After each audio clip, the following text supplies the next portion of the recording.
God responds to the Apostle Paul question after the Apostle Paul prayed about the same matter 3 times.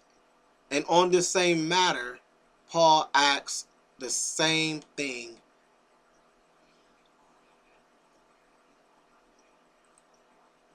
The Apostle Paul asked God to remove something that was bothering him 3 times.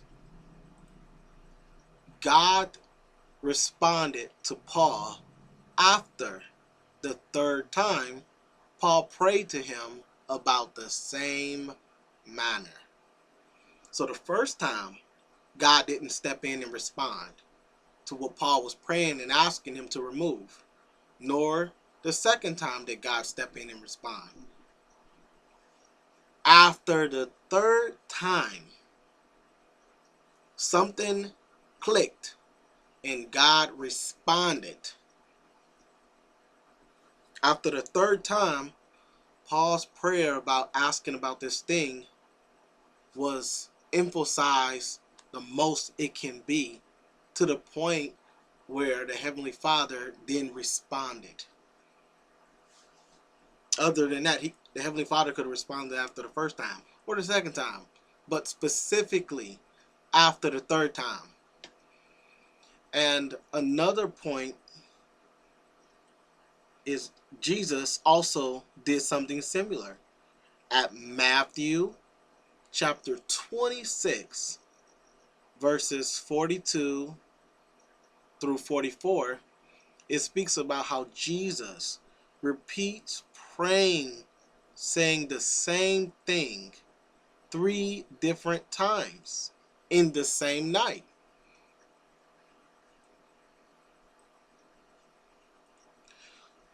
So we're going to read how Paul did this.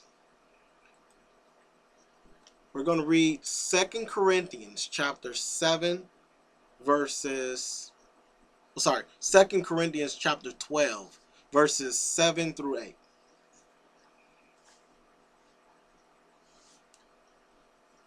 It reads, where the Apostle Paul is speaking, just because of receiving such extraordinary revelation, to keep me from becoming overly exalted, I was given a thorn in the flesh, an angel of Satan, to keep slapping me, so that I might not be overly exalted. Now, verse 8 is the point. 3 times I begged the Lord about this, that it would be departed from me. But he said to me, so I'm going to pause right there for a second.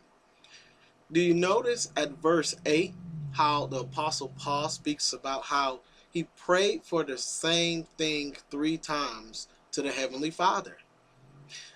So the Heavenly Father didn't respond after the 1st time, nor after the 2nd time, but after the 3rd time, showing that the 3rd time it was emphasized the best it could be, to the point where something clicked and God went into reacting after the Apostle Paul prayed about this matter 3 specific times. And the Apostle Paul speaks about how God said at verse 9, he says, but he said to me. So the Apostle Paul is referring to God said to him, my undeserved kindness is sufficient for you, for my power is being made perfect in weakness. End quote. And then Paul says, most gladly then I will boast about my weakness, in order that the power of the Christ may remain over me like a tent. So what is the point? Well, the point of this video is pointing out how After something was done 3 times, it was emphasized to be serious and taken serious. And God responded after it was done 3 times to answer the Apostles Paul question or request of if God can remove it. And God gave him an answer only after the 3rd time.